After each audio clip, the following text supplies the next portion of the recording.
Hello everyone, welcome to my channel. कैसे हैं आप लोग? उम्मीद करते हैं आप सब अच्छे होंगे। तो आज देखिए मैंने कढ़ाई पनीर की रेसिपी लाई हूँ। जो रेस्टोरेंट में इतने महंगे आप ऑर्डर करते हैं ना, उस वही स्वाद घर पे ही। तो चलिए रेसिपी स्टार्ट करते हैं।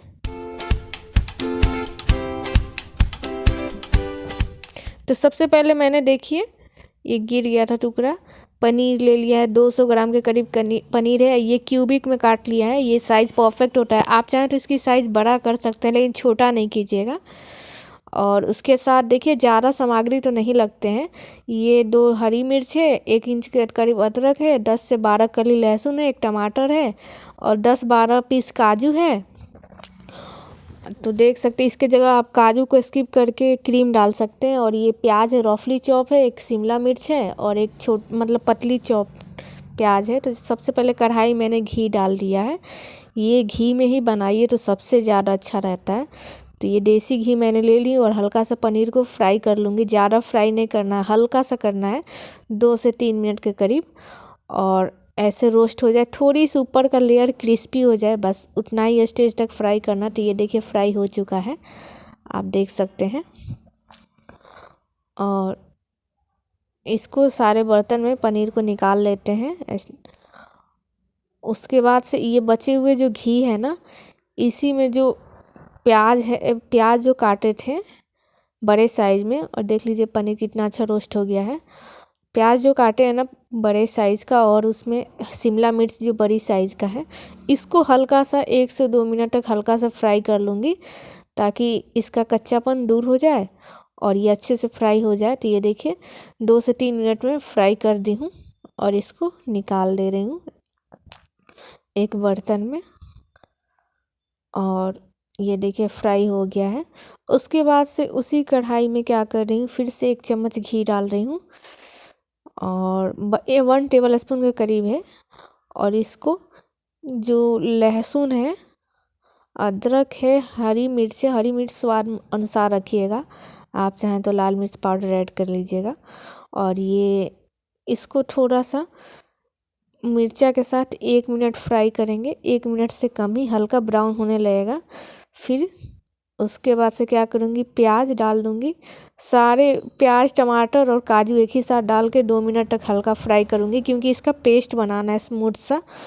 तो ज़्यादा फ्राई करने की ज़रूरत नहीं है। देखिए 2 से 3 मिनट हो चुके हैं और इसको निकाल लेते हैं एक बर्तन में। और इसको ठंडा करके एक स्मूथ सा पेस्ट बनाएंगे। फिर आपसे मिलेंगे, गरम नहीं पेस्ट बनाना है। तो चलिए बाद में मिलते हैं। तो ये देखिए 5 मिनट बाद मिल रही हूँ। और कढ़ाई में जो था ना, थोड़ी सी घी बची हुई है, इसमें 2 टेबल स्पून के करीब कोई भी ऑयल डाल सकते हैं, वेजिटेबल ऑयल। तो ये देखिए मैंने डाला है। और ½ टी स्पून के करीब जीरा है।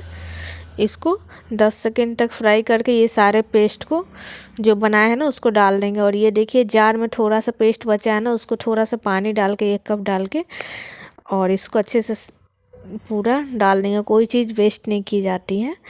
और इसमें क्या करूँगी, हल्दी पाउडर डाल दे रही हूँ।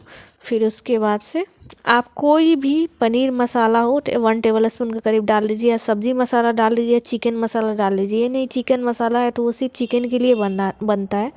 कढ़ाई पनीर में इस्तेमाल कीजिए, बहुत अच्छा लगेगा। लेकिन मैंने पनीर मसाला ही डाला है। और ये देखिए मतलब कलर के अकॉर्डिंग कश्मीरी लाल मिर्च पाउडर डाल रही हूँ, जिससे कलर बहुत अच्छा आता है। और कश्मीरी लाल मिर्च का कोई रोल नहीं होता है, बस कलर अच्छा दिखे इसलिए ही 1 टेबल स्पून के करीब डाल दे रही हूँ। और यहाँ स्वाद अनुसार नमक डाल दे रही हूँ।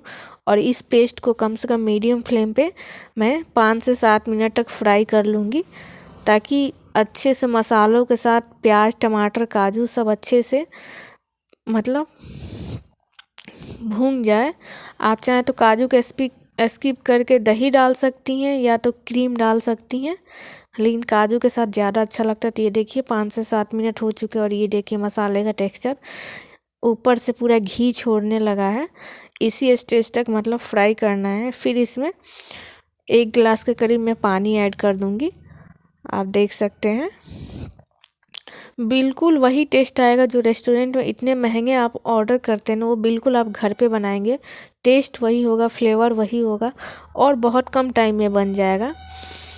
तो ये देखिए सारे ये जो पहले बड़े साइज़ का प्याज और शिमला है ना, इसको डालेंगे और उसके बाद से पनीर को भी एक ही साथ ऐड करके 5 मिनट के लिए हाई फ्लेम पे छोड़ देंगे ताकि ये ठीक हो जाए। इसकी पानी जो है ना वो सूख जाए और ग्रेवी मतलब ठीक हो, मतलब ग्रेवी पतली नहीं होनी चाहिए। इसमें कढ़ाई पनीर में यही खासियत है। और ये प्याज और शिमला मिर्च का जो कच्चेपन है ना वो भी दूर हो जाएंगे। तो ऐसे स्टीयर करते करते 5 मिनट तक फ्राई कर देंगे ताकि ये जितना लिक्विड है वो सूख जाए। और ये देखिए बिल्कुल टेक्सचर कढ़ाई पनीर वाली दिख रही है ना, रेस्टोरेंट वाली। तो होप सो आपको वीडियो पसंद आई होगी। वीडियो पसंद आए तो लाइक शेयर सब्सक्राइब करें और बेल आइकन दबाना ना भूलें ताकि वीडियो के जाने वाली नोटिफिकेशन सबसे पहले आप तक पहुँचे। और ऐसे ही बनाइए और ट्रस्ट मी गाइज, बहुत एकदम बिल्कुल टेस्ट वही होगा। अपने फैमिली के साथ एंजॉय कीजिए। मुझे कमेंट में ज़रूर बताइएगा कैसा बना था। तो पनीर की बहुत सारी रेसिपी है, मेरे चैनल पर चेकआउट कर सकते हैं। तो सामग्री पूरे डिस्क्रिप्शन में दे दूँगी, देख लीजिएगा। बाय दोस्तों, मिलेंगे नए वीडियो में। Thank you so much.